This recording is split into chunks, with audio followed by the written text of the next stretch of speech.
How dare you show me mercy? I don't want it! It did not begin with violence, it began with a warning. Her voice was sharp, trembling with something more than anger. Touch me again, and you die. She meant it, I could see it in her eyes, and yet, standing there in that cold moment, I felt something else beneath the thread, something broken, guarded, and dangerous in a quarterway. This is not a fast story, it's a slow, dark, emotional one. A story about tension, restraint, and the thin line between fear and curiosity. About two people standing too close to something they don't fully understand. There is danger here, but not the kind that explodes all at once. It creeps, it waits, it watches what you choose to do next.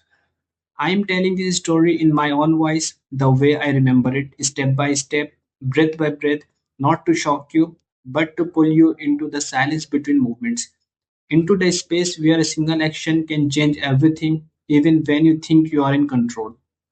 I didn't expect what happened after her threat. I didn't expect how one small decision would unravel everything I thought I knew. And it all started right here, with her hand shaking and heartbeat slowing, and me making a choice I can never take back.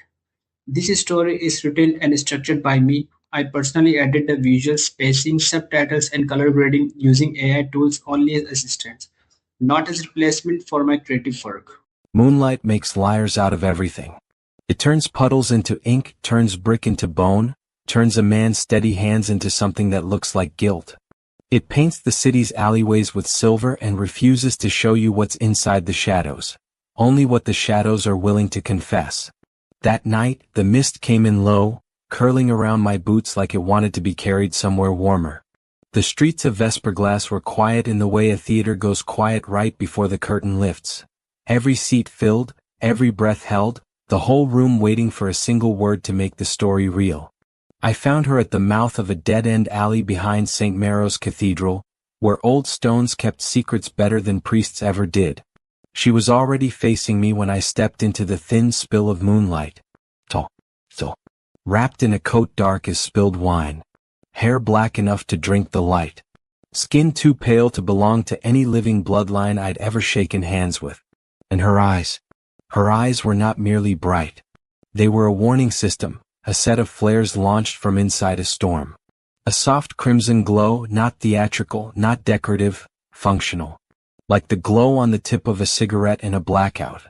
Like the last ember in a fire that could come roaring back if you gave it air. She did not blink when she spoke. She didn't have to. Touch me again, she said, voice steady with a violence that didn't need volume, and you die. Some threats are shouted because they need help being believed. Hers didn't. I stopped close enough to feel the cold that radiated from her like winter had chosen her body as a home. Close enough to count the fine scars at her throat, thin white lines hidden under the collar when she moved, proof that even monsters get cut. I should have stepped back. I should have nodded, apologized, and retreated into the part of the city that belonged to the living. But I didn't come to Vesperglass to do what I should. I came because people were disappearing. Because the councilman whispered cult, the police whispered gang, and the clergy whispered curse. And all of them were lying to cover the one truth they couldn't afford to name, that something ancient had returned to the city, and it was taking what it wanted. My name is Elias Crow. I used to investigate ordinary crimes, money, jealousy, violence with a human pulse behind it. Then I survived something I wasn't supposed to survive, and my life split down the middle. On one side, the daylit world of paperwork and polite lies. On the other, Vesperglass at night, where every myth has a heartbeat and every heartbeat is negotiable. That woman, no, that presence, was called Seraphine by those who prayed to her and the Red Queen by those who feared her. And she stood there now like a blade that had decided to pretend it was a person. Her lips were slightly parted as if she just shouted, though her voice had been low. The anger in her eyes was real, but it wasn't simple. There was something trapped behind it, like a second expression trying to break through. Shock, maybe, or grief, or a hunger that didn't know what it wanted to eat. My hand lifted slowly. Not toward her throat, not toward her face. Those would have been invitations to die. Toward her wrist. Her gloved hand twitched, almost too fast to see, as if she'd meant to strike and stopped at the last possible moment. A fraction of hesitation, tiny as a crack in glass, but enough to prove the glass could break. "Elias," she said, tasting my name like she hated that she knew it. "Do you think you're brave?" "I think you're lying," I answered and felt the air tighten between us. "Not about the killing. About what you want." A laugh almost happened in her throat, but she strangled it before it became sound. My fingers reached her wrist again. Warm leather under my fingertips. Beneath it, cold skin. Under that cold, something else. A pulse, impossibly faint, like a ghost trying to imitate life. Her eyes widened. Not in rage. In something like being remembered. Mist curled between us. The moonlight cut a sharp line down the bridge of her nose. Her mouth opened, not to threaten this time, but as if her body had forgotten what came next when someone touched her gently. And that was when I understood the first rule of surviving the supernatural. The most dangerous creatures are rarely dangerous because they enjoy killing. They're dangerous because they've forgotten how to stop. I held her wrist, not tight, not possessive, just present. A touch that said, "I see you. I'm still here. I'm not afraid of what you've been taught you are." Her voice came out lower, rougher. "If you do not release me," she whispered, "I will make your death a lesson." "I've already had lessons," I said. "I'm here for answers." The glow in her eyes flickered. Rage dimmed. Something older surfaced. "Then ask," she said. "I did," I replied. "And you threatened me. Now I'm asking again, with my hand on the truth. Who is taking the missing?" For a moment she looked away as if the alley wall could offer her a better lie. Then she did the last thing I expected. She didn't pull away.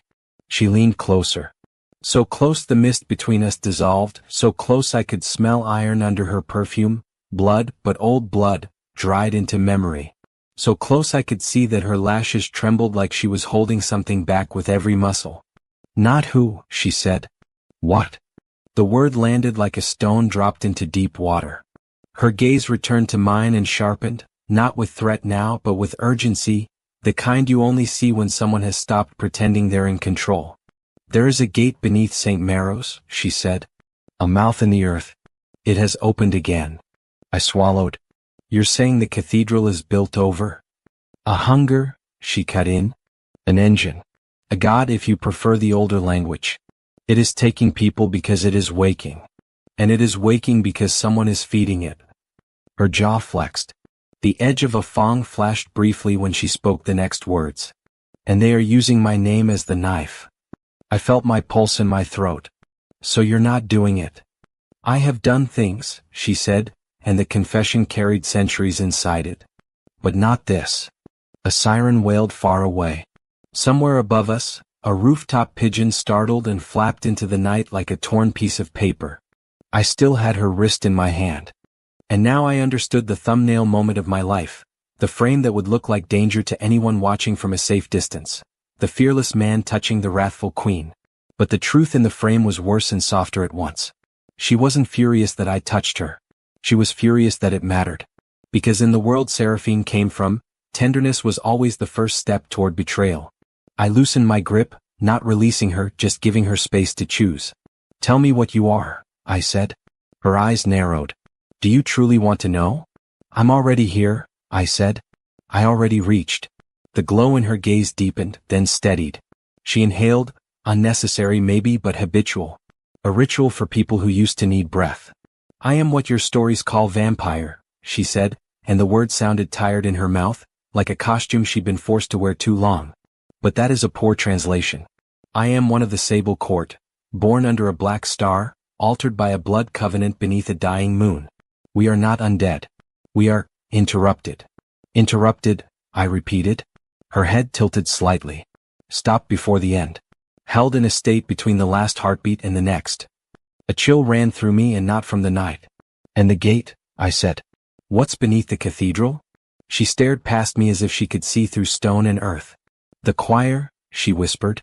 "A buried intelligence. It sings in hunger. It cannot move so it pulls. It cannot speak so it borrows mouths. It cannot touch so it makes others touch for it." I tried to picture it and failed. My imagination, trained on guns and knives and human cruelty, could not make room for a thing like that without breaking. And who's feeding it? I asked. Her gaze snapped back to mine. A man you once trusted, she said. A priest who hates gods. A councilman who wants power. A detective who wants to stop feeling helpless. My skin prickled. Which one is it? I demanded. She looked at my hand on her wrist. Then she said quietly, all of them. The choir doesn't need one servant. It needs a city. It needs a system. The mist thickened, swirling as if the alley itself had exhaled. I forced myself to stay steady. Then we stopped the system.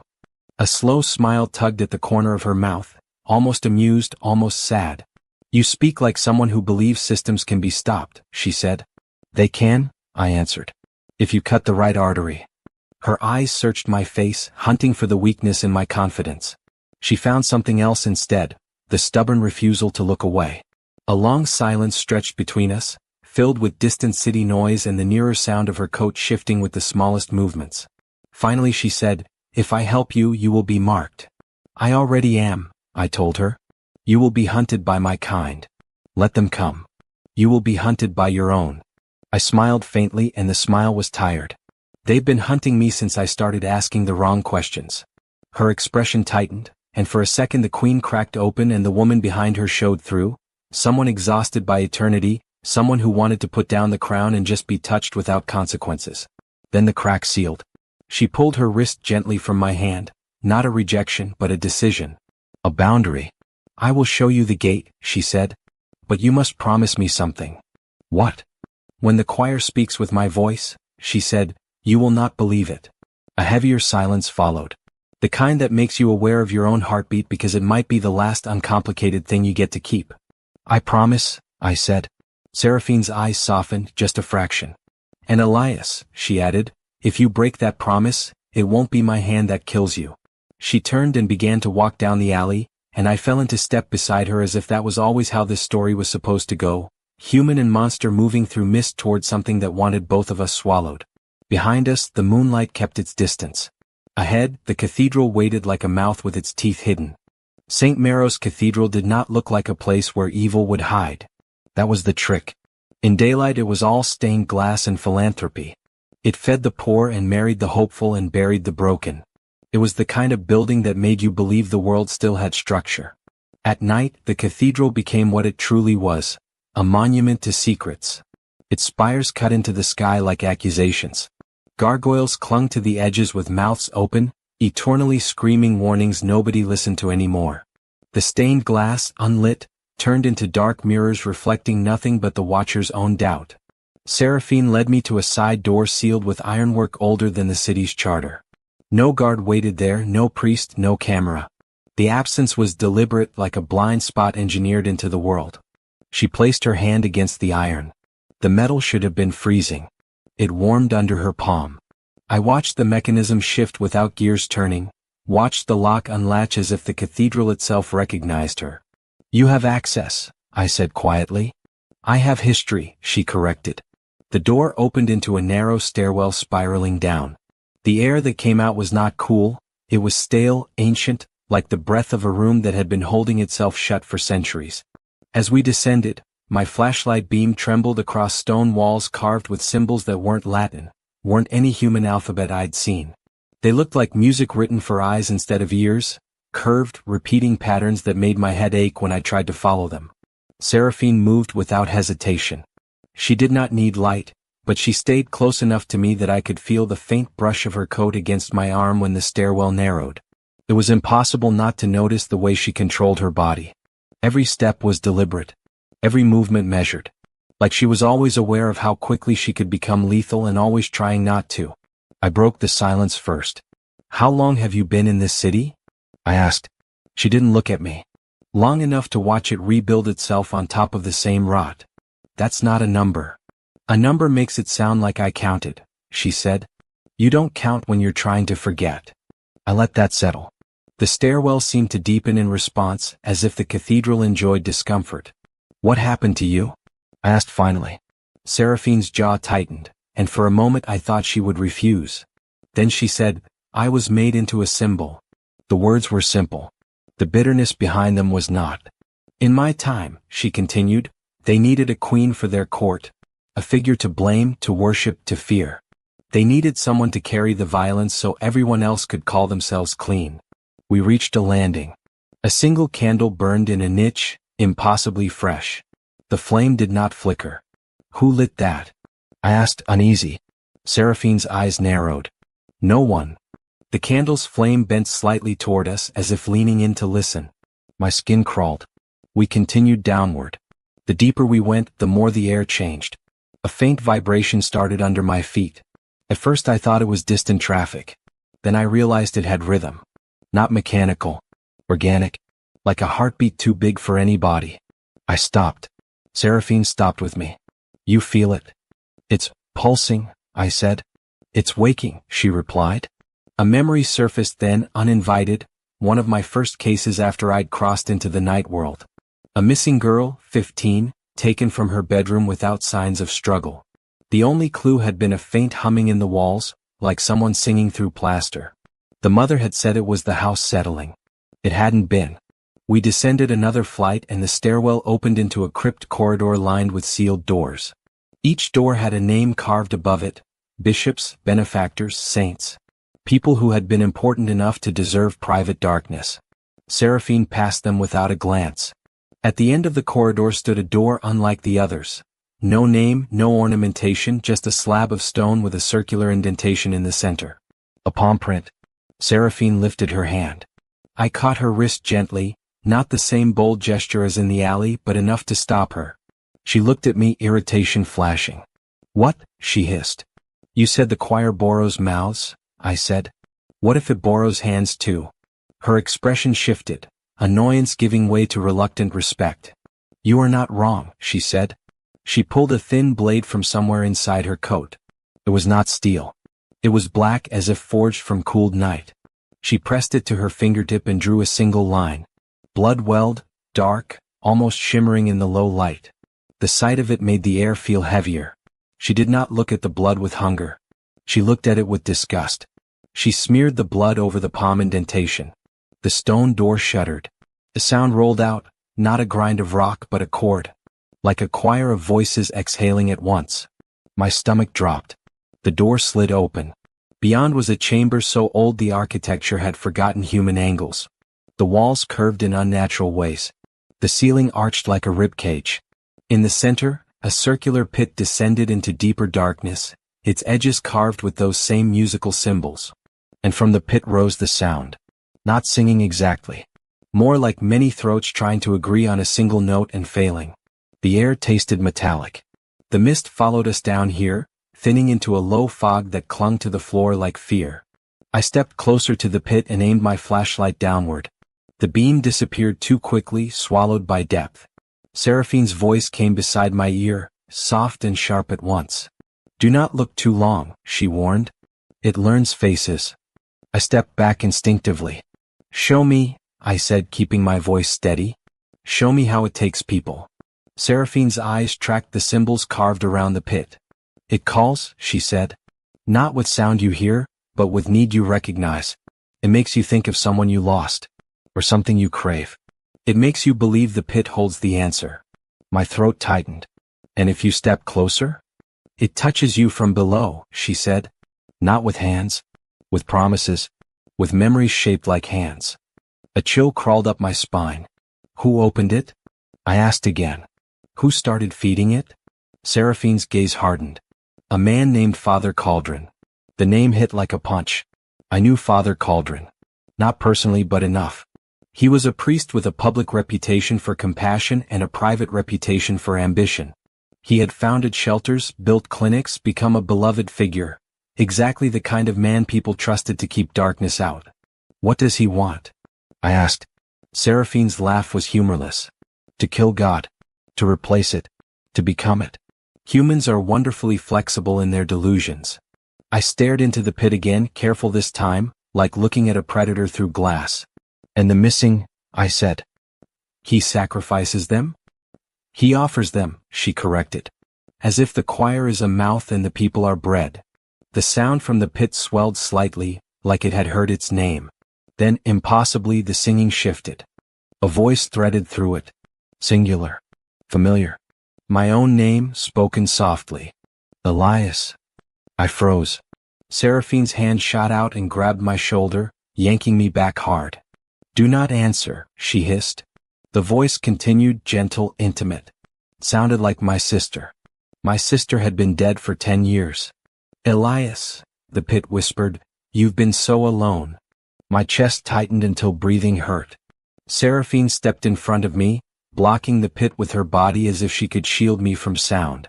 Her eyes glowed brighter. You are not him, she said to the darkness. You are not allowed his grief. The singing faltered, then surged again, irritated. And then the pit did something worse. It laughed. Not out loud. Inside my skull. A ripple of cold amusement that made my teeth ache. Seraphine's jaw clenched.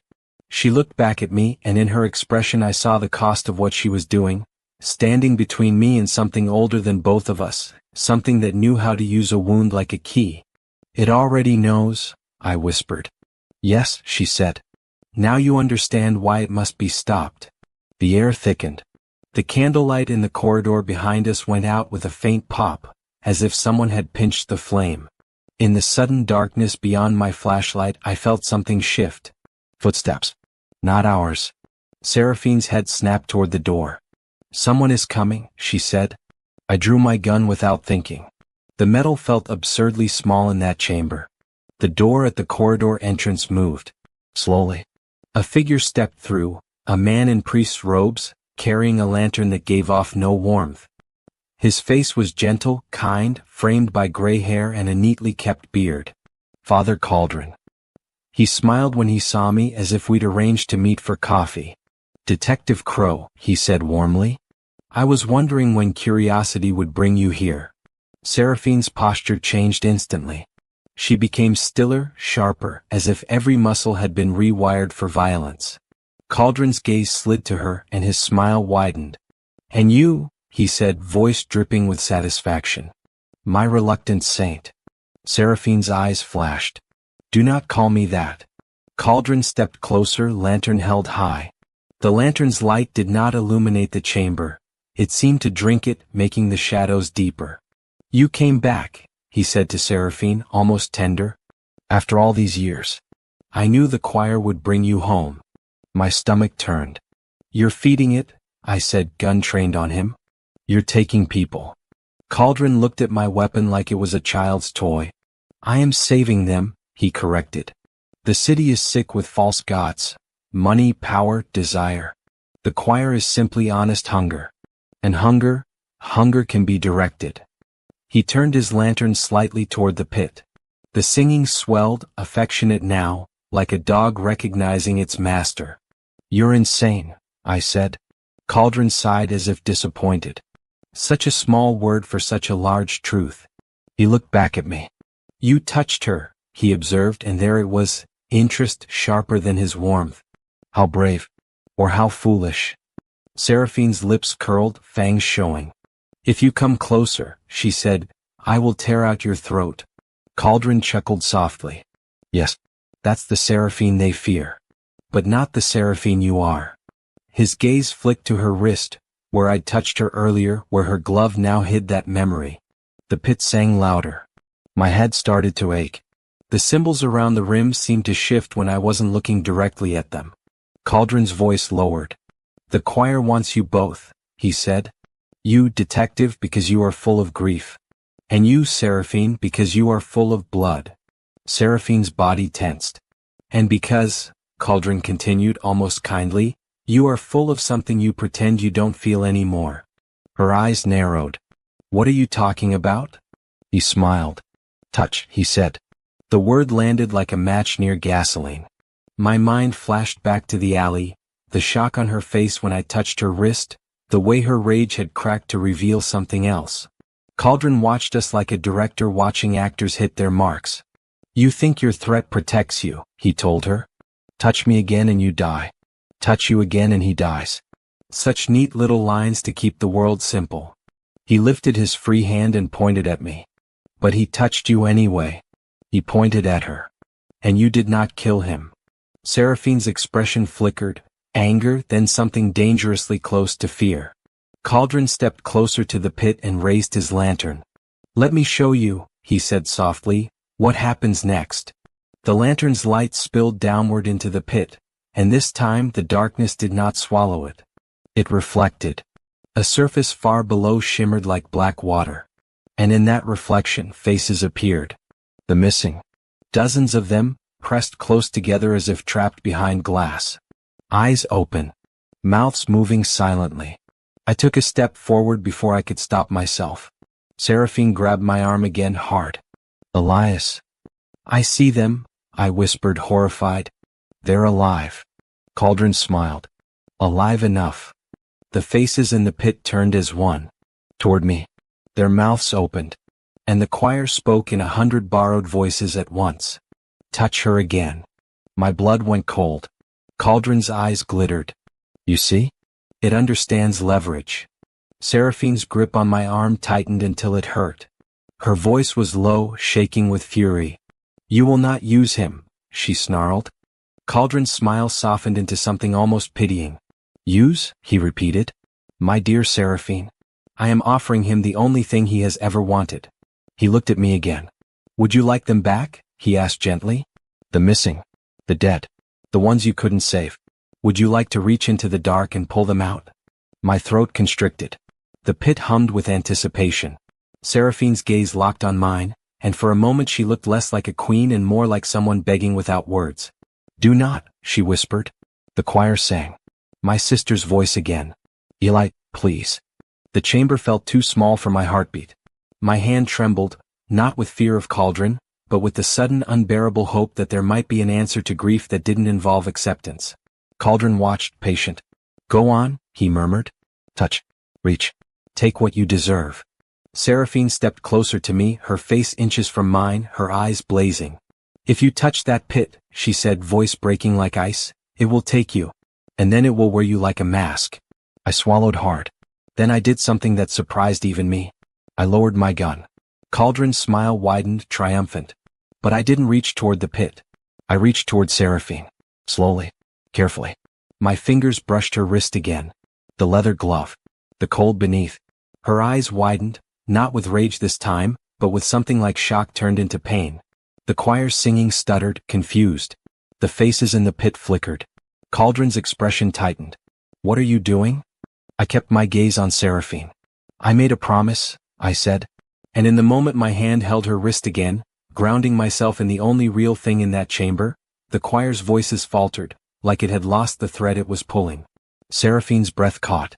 I felt it then clearer than ever, that faint pulse inside her. Not fully alive, not fully dead. Interrupted. And I realized something terrifying and hopeful at once. The choir couldn't understand tenderness that wasn't a trap. It could mimic hunger. It could mimic love. It could mimic grief. But it couldn't predict a touch given without demand. Seraphine stared at my hand on her wrist as if it was a weapon she didn't know how to defend against. Cauldron's voice hardened. "Release her." "No," I said. The pit's reflection rippled. The missing faces trembled. Seraphine's free hand lifted, and for a second I thought she would strike Cauldron. Instead, she placed her palm against my chest, right over my heartbeat. It was cold enough to sting. And then she whispered, so low only I could hear. "Stay with me." The words weren't a command. They were a request. Cauldron's lantern flared. Shadows lunged. The choir's singing rose into a shriek. And the cathedral, above us, groaned, stone settling, or something beneath it turning in its sleep. The first wave hit like pressure. Like the air itself decided to become water and drown us without changing form. The choir's shriek wasn't sound in the normal sense. It was a vibration that found every fear you'd ever hidden in your body and shook it awake. My vision blurred at the edges. The symbols around the pit seemed to rise off the stone, floating like notes escaping a page. Cauldron lifted his lantern higher, face lit from below, making him look less like a priest and more like a man wearing holiness as camouflage. "You cannot defy it," he said, voice strained by the rising force. "You cannot defy hunger." Seraphine's hand stayed on my chest. I could feel her fingers tremble, not from fear of Cauldron but from the choir's pull. The pit's air grabbed at us like invisible hands.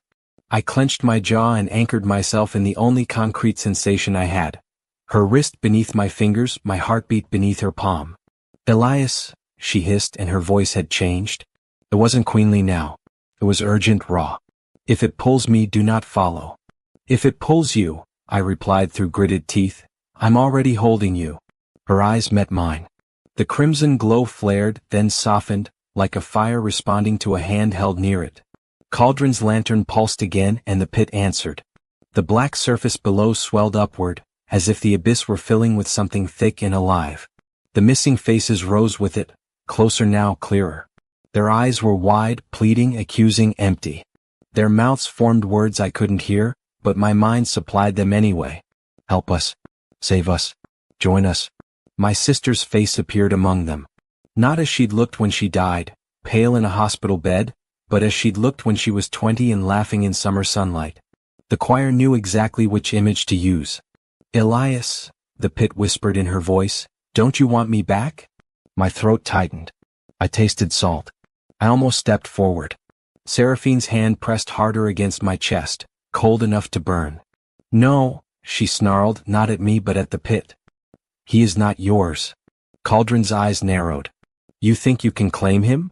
Seraphine's gaze snapped to Cauldron, and suddenly the queen returned, an ancient predator wearing fury-like armor. I do not claim, she said, voice like a blade drawn slow. I choose. Then she did something I didn't expect. She turned fully toward me, still holding my chest, and leaned in until her forehead nearly touched mine. This will hurt, she whispered. Before I could ask, she sank her fangs into her own wrist. I felt her muscles tense as the fangs pierced skin. Dark blood welled, thicker than human blood, almost iridescent in the lantern's warped light. She pressed the bleeding wrist against my lips. My entire body recoiled instinctively. Drink, she commanded, and there was no softness in the word now. Or we die. Cauldron laughed, delighted. Ah, the old covenant. You are desperate. Seraphine's eyes burned. Be silent. I stared at the blood. Everything I knew, everything human, screamed that this was wrong. But the pit was rising. The choir's pull was strengthening. Cauldron's lantern was guiding it like a shepherd guides wolves. Seraphine's voice dropped, barely audible. I cannot fight it alone, she said. But if you carry my blood, it cannot lie to you so easily. It will still try, but you will feel the seams. Her blood touched my lips. Cold. Metallic. And beneath the metal, something like night-blooming flowers, something like lightning trapped in wine. I hesitated one heartbeat longer. Then I drank. The world tilted. Heat slammed through my veins so fast it felt like fire poured into my arteries. My senses sharpened violently, stone textures became painfully clear, the sound of Cauldron's breathing became loud as thunder, the pulse in the walls became a rhythm I could almost interpret. The choir's singing changed. It didn't get quieter. It got distinct. For the first time, I could hear the individual strands inside it, hundreds of voices layered, harmonizing badly, stitched together by one deeper note beneath them all. Core. A conductor. And in that core a thought. Feed. Not evil. Not malice. Just hunger stripped of morality older than language.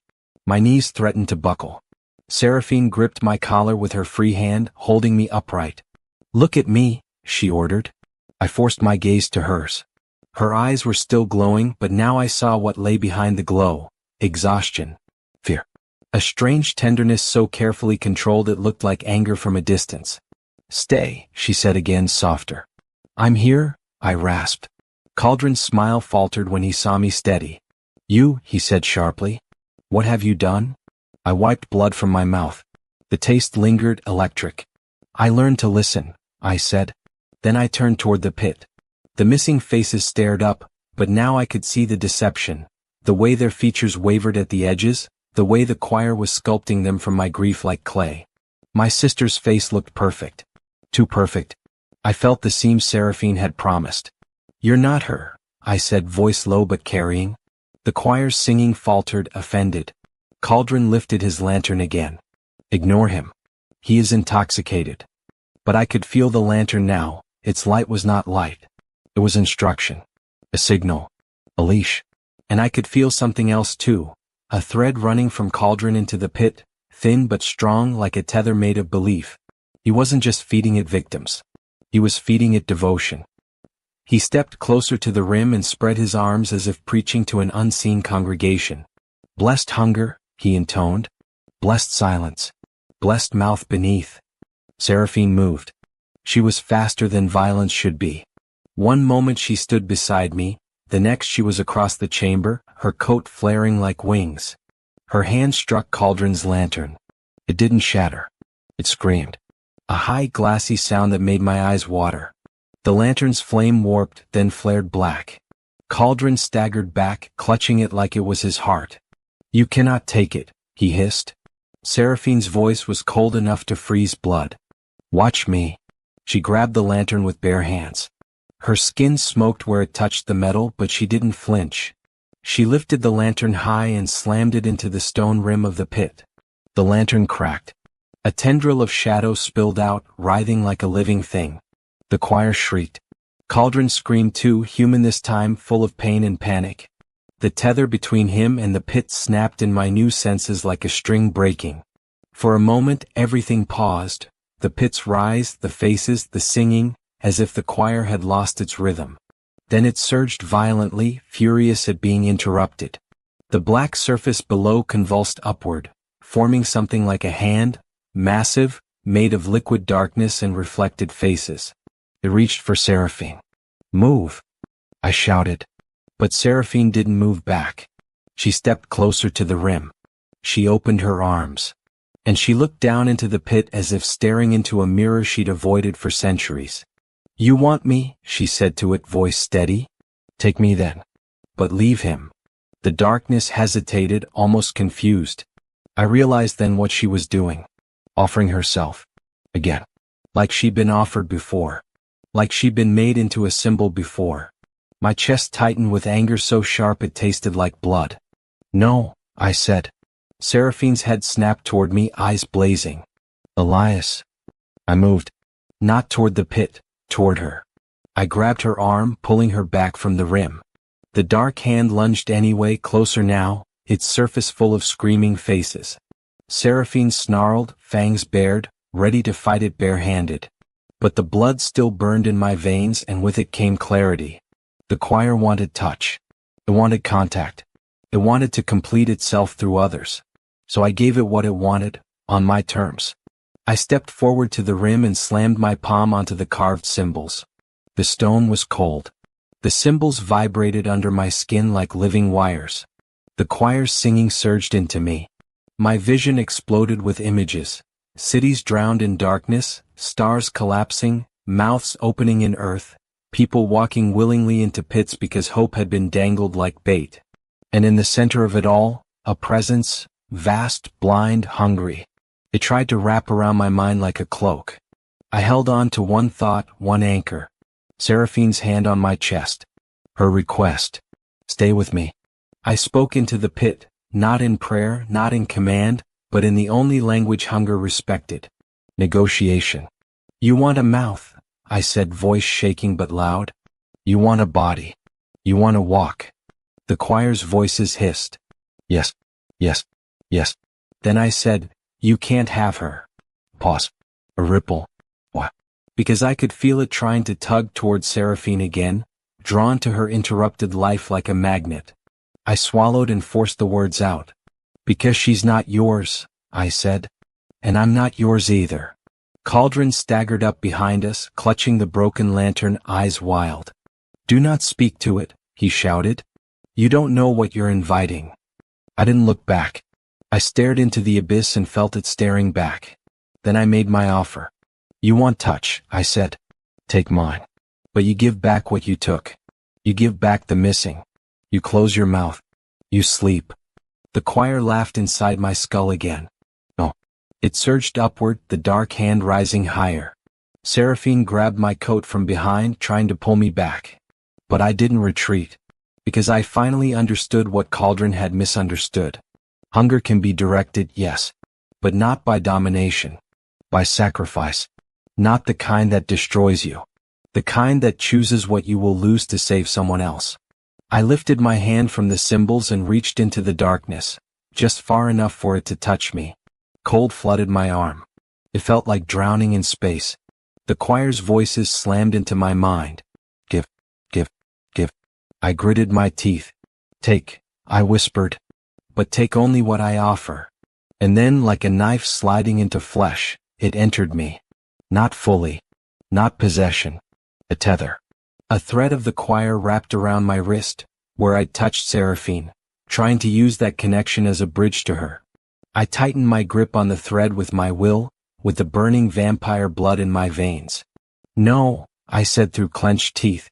Me. Seraphine's voice broke, furious and frightened. Elias, stop. Cauldron watched, horrified now. You'll destroy yourself. Maybe. But the pit's surface shuddered, and the missing faces flickered, trembling as if the choir's attention had been pulled. The dark hand recoiled slightly, adjusting its grip. For a moment I felt it searching for a weakness. So I gave it one deliberately. I thought of my sister. Not the perfect image it had used. The real one. Her laugh, her flaws, the way she used to squeeze my wrist when she was scared. My throat tightened. Tears burned. The choir lunged for that grief, eager. I let it. And then I slammed the door behind it. I ripped the memory away from its grasp and replaced it with something else. Seraphine's touch on my chest, her whispered stay with me, the vulnerability she'd shown when I touched her wrist. The choir faltered. It did not understand this grief. It did not know how to weaponize it. The dark hand shook. The singing fractured. And in that fracture I shouted, now! Seraphine moved without hesitation. She grabbed the broken lantern, ignoring the smoke curling from her burned hands, and threw it into the pit. The lantern fell like a dying star. The choir screamed. The pit convulsed. The reflected faces shattered like glass. A gust of air surged upward, knocking all three of us back. I hit the stone floor hard, breath knocked out. Seraphine landed beside me, already rising, eyes scanning for threats. Cauldron fell to his knees, clutching his head, sobbing like a man waking from a dream and realizing what he'd done. The pit singing dropped into a low, wounded hum. And then silence. Not peaceful silence. A held breath. Seraphine crawled to the rim and peered down, cautious. Her eyes flickered, the crimson dimming. It's closing, she whispered. I forced myself up, shaking. The symbols around the rim darkened, as if their ink were draining away. From the pit rose one last sound, not a choir now, but a single voice, ancient and exhausted. Not my sister. Not the missing. Not Seraphine. Something else. It spoke one word into the chamber, heavy as stone. Again. Then the pit sealed with a sound like a throat swallowing. The chamber went still. Only our breathing remained, mine ragged, Seraphine's controlled, Cauldron's broken. Seraphine turned to me slowly. Her eyes no longer glowed. In the absence of that supernatural light she looked younger. Not in age but in expression, less carved by fury. What did you do? She asked. I stared at my hands. The skin around my wrist was marked now, thin black lines like those symbols, faintly pulsing. I touched it, I said hoarsely. And it touched back. Seraphine's gaze sharpened, fear returning. You let it tether you. I didn't let it have you, I said. For a long moment she didn't speak. Then she reached out, slowly, carefully, and touched my marked wrist. The contact sent a faint vibration through the symbols, like a sleeping thing stirring.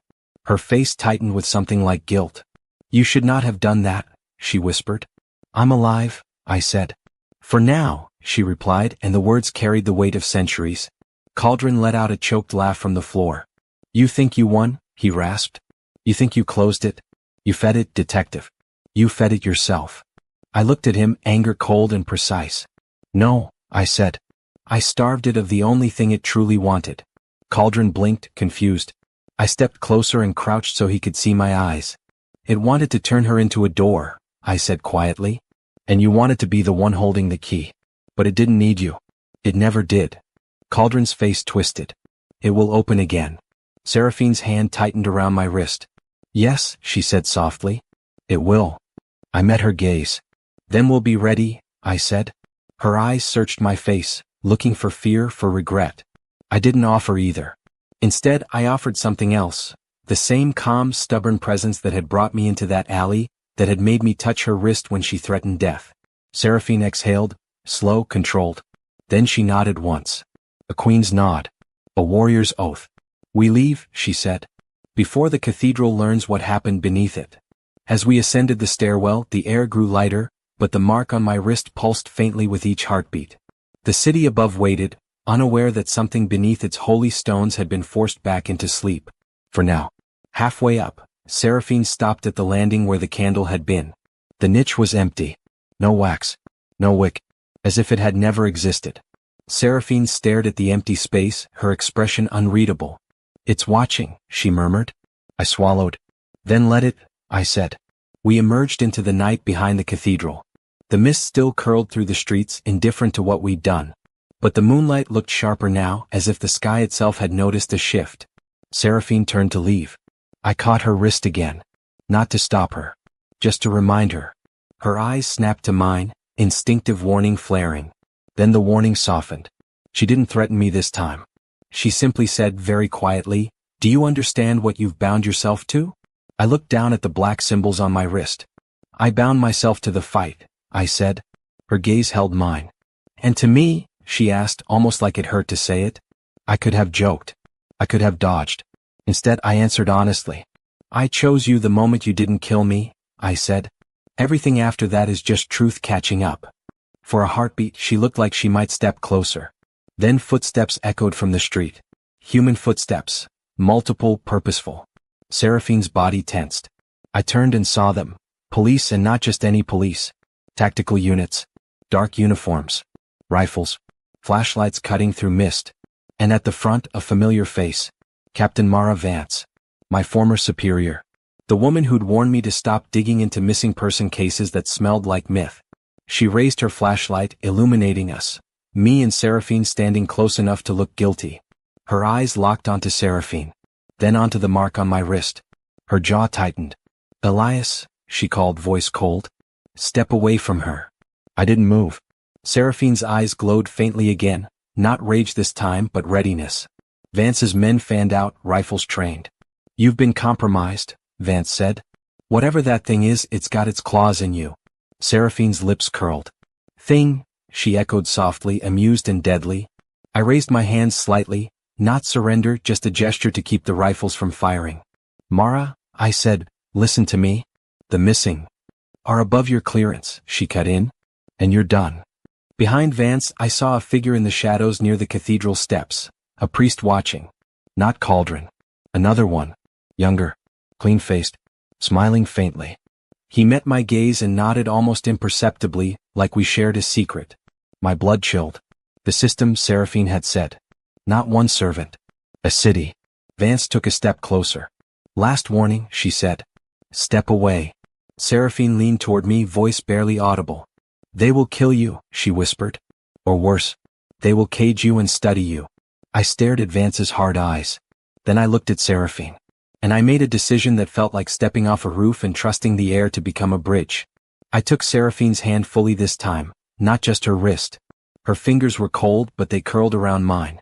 The shock on her face was brief and unmistakably human. Vance's men shouted, rifles lifting higher. But before anyone fired, the mark on my wrist pulsed violently. The air around us vibrated. The mist surged upward, swirling into a sudden thick wall between us and the guns. Seraphine's eyes widened. "That's not me," she whispered. The choir.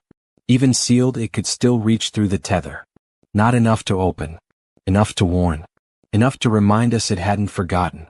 Vance's flashlight beam vanished in the mist. Her voice came muffled. "Elias, what the hell did you do?" I squeezed Seraphine's hand. "Run," I said. And we did.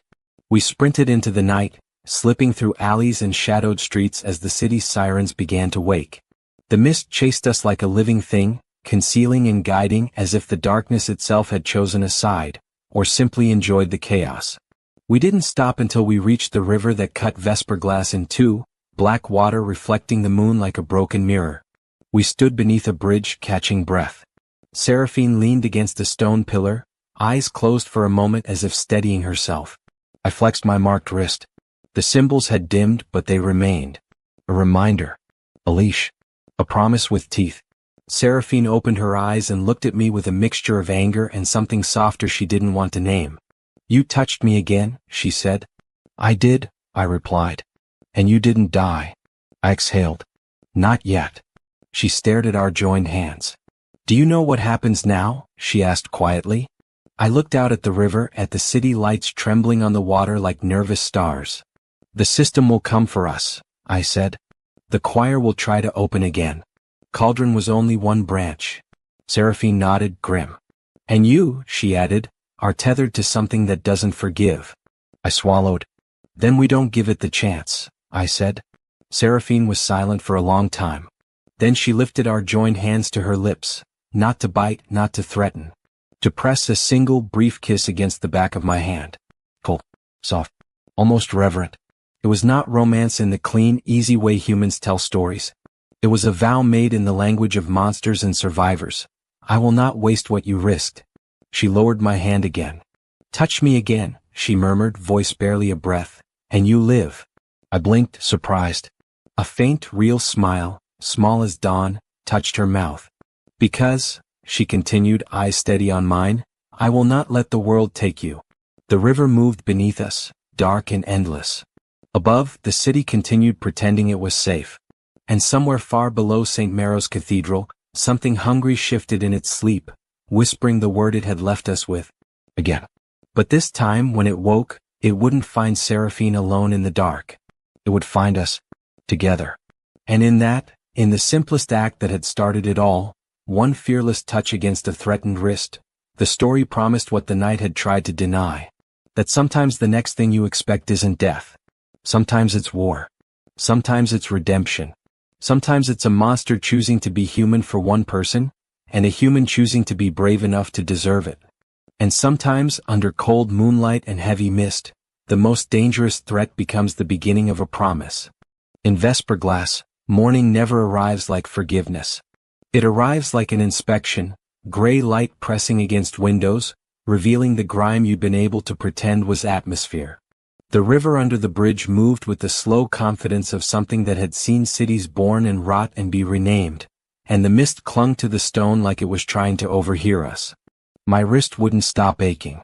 Not a clean ache like a bruise. A living ache, periodic, rhythmic, almost thoughtful. The black sigils weren't ink anymore. They were behavior. They tightened when my breathing quickened.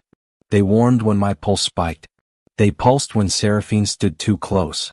She watched the mark with a predator's stillness, the kind of focus that meant she'd already imagined 10 ways it could kill me and 3 ways it could kill her. Her eyes were dim now, no crimson flares, no theatrical glow, just the flat, watchful intensity of someone who had learned the hard way that miracles always send invoices. You're hearing it, she said quietly. I swallowed. The choir. Seraphine didn't answer immediately. She looked past me toward the cathedral spires in the distance. St. Maro's rose out of the fog like a clenched fist, pretending to bless the city while it hid a mouth underneath. Yes, she finally said. But it's not singing. I frowned. It's, what then? Seraphine's gaze snapped back to my wrist. Listening. The word landed wrong. A buried intelligence that fed on people, that wore grief like perfume. Listening felt too patient, too strategic. Hunger should be frantic. Hunger should be loud. And yet the mark confirmed it. A faint hum behind my teeth, subtle as tinnitus, changing pitch when my thoughts wandered too near certain memories. I stared at the sigils. So I'm a microphone. Seraphine's mouth tightened. You're a doorbell. I tried to laugh but the sound died in my throat. How do I turn it off? She didn't blink. You don't. Not by willpower. Not by denial. I pulled my sleeve down over the mark as if cloth could mute something that lived under my skin. Then what? Seraphine stepped closer, not touching, not yet, close enough that I felt the cold of her presence sharpen the air. We find out what it does before it decides to do it at the worst possible time. The river shifted beneath us. A distant siren rose and fell, like the city exhaling pain in measured intervals. Somewhere above, commuters would be opening shops, flipping signs, arguing over coffee, unaware that the line between myth and infrastructure had thinned overnight.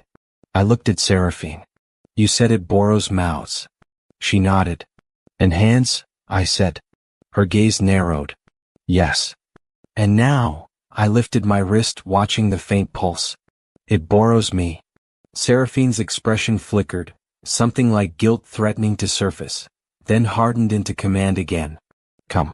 We can't stay in open air. Not with your scent changed. What do you mean changed? She didn't answer with words. She just leaned in almost imperceptibly and inhaled near my neck. Not a romantic gesture. A diagnostic one. Her eyes sharpened. You smell like a threshold. A chill crawled across my scalp. We left the bridge and moved through back streets where the fog sat in corners like squatters. Seraphine walked with the quiet certainty of someone who could disappear if she wanted. I followed with the clumsier confidence of a man trying not to look like prey. But the mark kept pulsing. Like it was excited to be outside. Like it was learning the city. Seraphine's refuge wasn't a castle or a crypt. It was a riverside warehouse with boarded windows and a generator that hummed like a restrained animal. Inside, the air smelled of iron, dust, and old rain trapped in wood. She kept the lights low, not because she feared brightness but because light makes you feel safe and she couldn't afford safety. On a metal table she laid out a small array of objects. A black metal dagger, a glass vial, and an antique compass whose needle refused to commit to north. It twitched, circled, then pointed, not to geography but to intent. What is all this? I asked. Alignment tools, Seraphine said. Your mark is a tuning instrument. We test what it resonates with. Like a Geiger counter for nightmares. Like a key that keeps trying locks, she corrected. She reached for my wrist. Instinct made me flinch. Not from fear of her, something worse. From the idea that touching my mark might touch something else back. Seraphine noticed and paused. Her voice softened by a single degree. I won't hurt you. I know, I said. Then quieter, I don't know what it will do. She nodded once like that was the most honest thing I'd said all night. Her fingers settled against the sigils. Cold met heatless heat. The mark pulsed. And reality slipped. For a moment I wasn't in the warehouse. I stood in a stone corridor beneath St. Maro's. The same corridor lined with sealed doors bearing bishops' names. Only this time the walls looked wet, sweating in the dark. At the far end, a new door waited, not ancient stone but modern steel with a biometric scanner glowing faintly. From behind that door a voice spoke. Captain Mara Vance. Crow, she said, her tone precise and controlled, tell me who you're with. My stomach dropped. This wasn't a memory. It didn't have the fuzziness of recall. It had the crisp cruelty of now. Seraphine's voice came from very far away, muffled, like she was shouting through water. Elias. Come back. I blinked. The warehouse snapped into place around me again. My breath came out hard. And in my hand, impossible, heavy with real texture, sat a small object. A police body cam memory card. I stared at it as if it might bite. Seraphine froze. Where did you get that? My tongue felt thick. I was in a corridor. There was a door. And then, I placed the card on the table. Plastic scraped metal. The sound was so normal it felt obscene. Seraphine didn't touch it. She just watched it like it was contaminated. Your mark just did something I prayed it wouldn't. What? I asked, voice hoarse. Did it do? She swallowed. It gave you borrowed touch. I frowned. Meaning? When you touched the network, she said, choosing each word like it could explode, you took something from it. You pulled an object across distance the way the choir pulls people across fear. A sick understanding spread through me. So I can steal evidence. Seraphine's eyes hardened. And every time you do, it learns your grip. I looked down at my wrist. The sigils were darker now, more defined, as if feeding on the act. What's the cost? I asked. Seraphine's answer was immediate. You. Not metaphorical. Not poetic. Just the blunt truth that made my ribs feel too tight. It maps your mind, she continued. Your grief. Your love. Your rage. It learns what to imitate next time. I forced a breath. Then we don't let it imitate anything. Seraphine's expression sharpened with something like pity. Elias, it doesn't need permission. She lifted the compass. The needle spun once, then settled, pointing toward the cathedral. Then it twitched again, pointing toward police headquarters. Seraphine's jaw clenched. 2 nodes. 2 feeding points. The system is wider than we thought. I stared at the memory card like it was a message from a future I didn't want. Then we use what I can pull, I said. We use it before it uses me. Seraphine's gaze held mine for a long moment. Then she said quietly, if you insist on becoming a weapon, you learn to be sheathed when necessary. Meaning? Meaning you don't panic, she said. Because panic is a handle it can grab. Right on cue the mark pulsed. as if it enjoyed being mentioned. We loaded the card. The footage was grainy, body cam POV, flashlights cutting through underground stone, tactical boots, clipped orders. Then a glimpse of the pit, only a second, followed by static that sounded too much like distant singing. And in the last half second, a whisper threaded through the audio like a blade sliding under a door. Again. Seraphine snapped the laptop shut as if sound could infect circuitry. "They're going back down there," I said. "Vance." And a priest, young, clean-faced. He was there. Seraphine's eyes narrowed. "The smiling one. You know him?" "I know the type," she said. "A believer who thinks he's a scientist." Before I could speak again, headlights spilled through the warehouse's cracks. An engine died outside with a deliberate quiet. Not a civilian stopping by mistake. Not curiosity. A decision. Seraphine went still, half melting into shadow. I moved to the window and looked out. Captain Mara Vance stepped from an unmarked SUV. She wasn't alone. A civilian-looking woman followed. Fit, trained, eyes like sharpened glass. In her hand was a small silver case. They didn't knock. They entered like they owned the air. Vance raised both hands, calm and practiced. "Elias, I'm not here to arrest you. My gun came up anyway." "Then what are you here for?" Her gaze went straight to my wrist. The mark pulsed in response like recognition. Vance's jaw tightened. "You're tethered." Seraphine's voice slid from the darkness, low and lethal. "Say what you really mean." Vance's eyes flicked toward Seraphine, but she didn't flinch. If anything, she looked prepared. The civilian woman opened the silver case. Inside sat a sleek syringe gun and a vial of dark liquid. Vance spoke carefully. "We have a suppressant. It can dampen the mark's activity, reduce the hum, slow the resonance. Keep you functional." Seraphine stepped forward, fully visible now, eyes faintly glowing. "Or it can kill him." "It won't," Vance said. "It stabilizes." "And stabilizes him for what?" Seraphine asked, voice like ice. Vance didn't lie. She just looked at me and said, "To use you." The warehouse felt suddenly smaller, as if the walls leaned in to hear the confession. "You can pull objects from the choir's network," Vance continued. "We can't. You can locate nodes. You can identify agents. You can navigate." Seraphine's laugh was humorless. "So the commission still exists?" Vance's face hardened. "Yes." Seraphine's voice dropped. "Then you already know what you did to me." The civilian woman's eyes flickered, an involuntary tell. Vance held her composure, but something in her expression tightened, as if Seraphine had named a crime in a room full of people pretending it was policy. I looked between them. "The commission is using the choir." Vance shook her head. "Containing it." "And if containment requires sacrifices?" Seraphine asked. Vance's silence was answer enough. The word sacrifices hit me like a match. My pulse spiked. The mark pulsed, hard, painful, like it liked the heat of my fear. The hum in my skull rose instantly. Then the new effect snapped into place. My hand lifted toward the silver case without my permission. Not full possession, something worse. A cooperative hijack, like the mark had learned how to ride the reflex between thought and action. Vance's eyes widened. "See? It wants the suppressant." My fingertips touched the case. And the case vanished. Gone. In the same instant, something else appeared in my palm. A wet black feather, dripping a darkness that didn't reflect light. Seraphine went rigid. Vance stumbled a step back, genuinely shaken. The feather pulsed softly, like a heartbeat in dead matter. "What is that?" I asked, voice thin. Seraphine's answer came out like a curse. "A messenger feather." I stared at her. "The choir has messengers?" Her eyes stayed on the feather. "Every god has angels." The hum in my skull changed pitch, less hungry, more directive. Not a swarm. A signal. A sentence pressed itself into my mind, clear as spoken words. "Bring her." I flinched. Seraphine saw it in my face. "Elias, what did you hear?" I swallowed. "An instruction."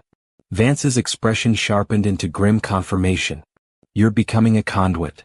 Seraphine stepped in close, seized my wrist and forced my eyes to hers. "Stay with me," she said, low and urgent. The hum dimmed slightly, like a predator backing off when it realizes the prey is guarded. Vance lowered the syringe gun, her voice quieter now. "If you don't come with us, Elias, We'll come for you. Next time we won't ask. Seraphine's gaze burned. Get out. Vance hesitated, then retreated, never taking her eyes off my wrist until the door shut. The warehouse fell silent except for the generator's hum. I opened my fist slowly. The feather lay there, wet and alive with wrongness. And my mark pulsed as if pleased with itself. Seraphine didn't touch the feather. She made me drop it into a sealed glass jar like it was radioactive. When the lid screwed tight, the feather still moved, barely, like something inside it was testing the walls. The mark stole that on purpose, Seraphine said. No, I replied, staring at my wrist. It swapped. Seraphine's gaze cut to mine. That is worse. I wanted to argue, but the hum rose again, threading through my thoughts like wire. Bring her, it repeated, not like hunger, like orders. Seraphine watched my expression and understood. It's talking to you. I nodded, throat tight. Not singing. Not mimicking. Direct instructions. She went very still. From the choir? I hesitated. The voice didn't feel like the pit. It didn't feel like raw appetite. It felt structured. Like something that had a plan and a timeline. Maybe not the choir, I said slowly. Maybe something that serves it. Seraphine's lips parted as if she might deny it. Then she whispered, a herald. The word carried weight. Old weight, the kind that comes from stories told in whispers because speaking them too loudly might summon the thing itself. What is a herald? I asked. Seraphine looked away as if the answer existed somewhere she didn't want to look. A messenger that isn't trapped underground. A courier between the buried hunger and the living city. My pulse thudded. So the pit being sealed doesn't end the problem. Seraphine's expression turned bleak. It means the problem has changed tactics. The mark pulsed again, harder. My vision blurred. And suddenly, without warning, the warehouse wasn't a warehouse anymore. I stood in a white, sterile room, harsh fluorescent light buzzing overhead.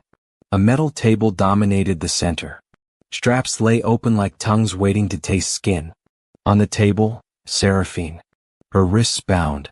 Her throat exposed. Her eyes glowing with contained fury. Behind a glass wall, silhouettes in suits. Clipboards. Calm voices. And at the edge of the scene, Captain Vance, younger, watching with the same controlled expression. A voice spoke from my own mouth, my voice but wrong, hollowed by something else. Touch her again and you die. The sentence wasn't a threat. It was a protocol. I gasped, and snapped back into the warehouse, stumbling, heart hammering. Seraphine was in front of me instantly, hands on my shoulders. Elias, what did you see? I fought for breath. A memory. Her eyes widened. Mine? I shook my head. Not yours. Not mine. Something possible. A future the mark remembers before it happens. Seraphine's grip tightened. That's impossible. The hum rose, almost amused. Then another flash hit me, shorter, sharper. St. Maro's corridor. The modern steel door. The clean-faced priest smiling. A hand placing a fresh candle in a niche where no candle should burn. Then darkness. I blinked rapidly, forcing myself to stay anchored in the present. Seraphine's voice was low, urgent. The mark isn't just tether. It's reconnaissance. I swallowed. It remembers what hasn't happened. Her eyes narrowed as understanding assembled itself like armor. It's rehearsing. I stared at my wrist. For what? Seraphine looked toward the sealed jar holding the feather. Her voice dropped to a near whisper. For the moment it opens again. And then she said something that made my blood go colder than her touch ever could. And when it opens again, it won't need the pit. I felt my throat tighten. Because it'll use me. Seraphine didn't deny it. She just said, because it will try. The hum changed pitch again, becoming almost tender, mocking tenderness, the kind a predator offers prey right before it bites. A final instruction pressed into my mind, clearer than the first. Bring her to the bell tower. I froze. Seraphine read the panic in my face. Where? I forced the words out. St. Maro's. The bell tower. Seraphine's eyes flared crimson for the first time in hours. No. It wasn't a suggestion, I whispered. Seraphine grabbed my wrist, hard enough to hurt, and stared at the sigils. Then we cut it off. She reached for the black metal dagger. I yanked back instinctively. No. If you cut the tether wrong, you might open it through the wound. Seraphine's jaw clenched. Then what do we do?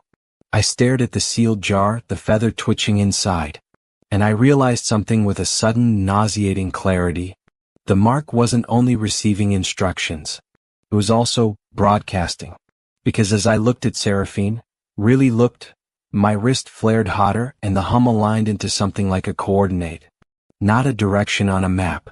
A direction in desire. I could feel, with horrifying intimacy, how the network saw her. Not as a person, not as a queen, but as a key-shaped hunger it had been waiting to fit into a lock. Seraphine's eyes narrowed. Elias, what are you feeling? I swallowed hard. It's tracking you through me. Her expression broke for a fraction of a second, pure old fear. Then she steadied. Then we make it chase the wrong thing, she said. How? Seraphine's gaze dropped to my wrist, then rose to meet my eyes. You let it believe you're going to obey. My heart kicked. You want me to walk into St. Marrow's. I want you to pretend, she said, voice fierce. So we can find the herald. The generator hummed. The fog outside pressed against the glass like an audience. I looked at her, and despite everything, despite the commission, despite the choir, despite the mark carving instructions into my nerves, I trusted her. Because the first time I touched her wrist, she could have killed me. And she didn't. That was the only proof of freedom either of us had. I nodded once. Okay. We pretend. Seraphine's eyes softened, only for a moment, then hardened again into war. Then we move, she said. Before the bell rings. We moved through Vesper glass like fugitives inside a dream that had decided to become real. Seraphine kept to shadows, but she didn't hide from me. She stayed close enough that her presence dampened the hum in my skull, like her will could interfere with the signal. The closer we got to St. Marrow's, the stronger the mark pulsed. It wasn't pain anymore. It was anticipation. As if the city itself were counting down. We reached the cathedral's side yard, where dead leaves collected in piles like forgotten prayers. The bell tower rose above us, a tall stone throat ready to sing to the city. The windows near the top glowed faintly, not with electric light but with candlelight. Fresh candles. My stomach tightened. Seraphine's gaze tracked upward. Someone is already there. I swallowed. The herald. The hum rose in my skull, and the instruction returned, almost gentle. Bring her. Seraphine's fingers brushed my sleeve, not quite a touch, more like a reminder. Stay. We slipped inside through a service door Seraphine seemed to know by instinct, then up narrow stairwells that smelled of dust and old incense. Each step made the hum clearer. Each landing made the mark warmer. Halfway up, we passed a niche in the wall. A candle burned there. The flame did not flicker. Seraphine stopped, staring at it with a hatred so pure it looked like worship turned inside out. It's guiding us, she whispered. Or welcoming, I said. We continued. At the top of the bell tower, the air changed, colder, thinner, tasting faintly of metal. The bell hung above, massive and dark, its surface etched with symbols that looked uncomfortably similar to the ones on my wrist. Seraphine's eyes widened slightly. Those markings. They match, I said, voice dry. A figure stood near the bell's base, back turned to us, hands clasped behind him like a man waiting for choir practice to begin. He turned slowly. The clean-faced priest. Young. Come. Smiling faintly. The same smile I'd seen on the cathedral steps. Detective Crow, he said warmly. And Seraphine. Thank you for coming. Seraphine stepped forward, eyes glowing. Who are you? The priest's smile sharpened, not cruel, just pleased. A messenger. My mark pulsed violently. The hum aligned into a single note so pure it made my teeth ache. The priest looked at my wrist as if admiring craftsmanship. Ah, it took well. Seraphine's voice was a growl. Stop talking. He lifted one hand, palm outward, not a defensive gesture. A blessing. I'm not here to fight, he said. I'm here to deliver. Deliver what? I demanded. His eyes met mine, and for the first time I saw something behind the smile, something vast and old peering through a human face like it was a window. A correction, he said softly. Your story ended too neatly. The bell above us shifted slightly, without wind, without touch, just a subtle movement like a throat clearing before speech. Seraphine's posture tightened. Elias. Back. But my mark burned. And my arm lifted, again toward Seraphine. Not to hold her wrist gently this time. To present her. My hand trembled, caught between my will and the mark's directive. No, I snarled through clenched teeth, fighting my own nerves. The priest watched with mild curiosity, like a scientist observing an experiment's predictable struggle. Don't resist, he said. Resistance is a kind of invitation. Seraphine moved fast. She grabbed my forearm, trying to pin it down. The instant she touched me, the mark flared like a wound opening. The bell rang. Not from a swing. From inside the metal. A single, deafening note that didn't travel outward into the city so much as travel inward. Into bone, into memory, into blood. The tower walls shimmered. The air thickened. And below the bell, in the stone floor, a thin line appeared, like a crack forming in marble. Then another. Then a circle. A mouth outline. Seraphine's eyes widened. It's opening here. The priest's smile widened just enough to show teeth that were too perfect. Of course, he whispered. Did you really think it needed the pit again? The crack circle in the floor widened, revealing darkness that wasn't empty, darkness that looked wet, reflective, crowded. Faces pressed upward. The missing. My sister's face among them. The choir's hum surged like a tide. My wrist mark blazed. And then, worst of all, Seraphine's expression changed. Not into rage. Into recognition. Because in the darkness below, something rose, not a hand, not a shadow, but a figure shaped like a person. Tall, pale, black-haired, wearing a coat the color of spilled wine. Eyes glowing crimson. It looked up at us. And it smiled with Seraphine's mouth. Seraphine staggered back as if struck. No, she whispered. The priest's voice was almost tender. Your image was always the easiest mask. The thing in the opening spoke in Seraphine's voice, perfectly, intimately, like it had been practicing for centuries. Touch me again, it purred, and you live. And my body, my traitorous tethered body, took one step forward toward it before I could stop. Seraphine grabbed me, screaming my name. The bell rang a second time. And the mouth beneath us opened wider. The bell's second note didn't fade. It stayed, vibrating in Elias's bones like a command trying to become a muscle memory. The floor mouth widened, exhaling cold that smelled of wet stone and old names, and the thing wearing Seraphine's face rose higher, too smooth, too perfect, like a portrait that had learned how to blink. Elias fought his own arm as it reached forward, not with tenderness this time but with presentation, an offering gesture the mark wanted to complete.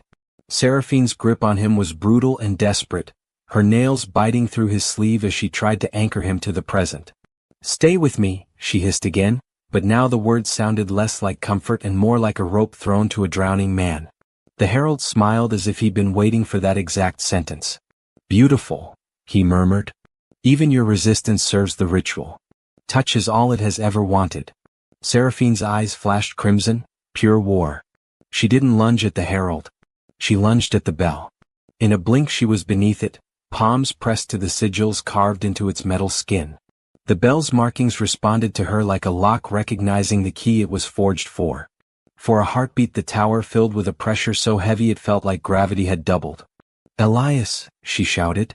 Your wrist, match it. Match the pattern. Now. He didn't understand how he understood, but the mark did. The sigils on his wrist flared, echoing the bell's carvings, and suddenly he could see the network not as visions, but as geometry, lines of resonance, loops of influence, knots of hunger. The mouth in the floor wasn't a random opening. It was a tuned instrument. The choir wasn't forcing a door open.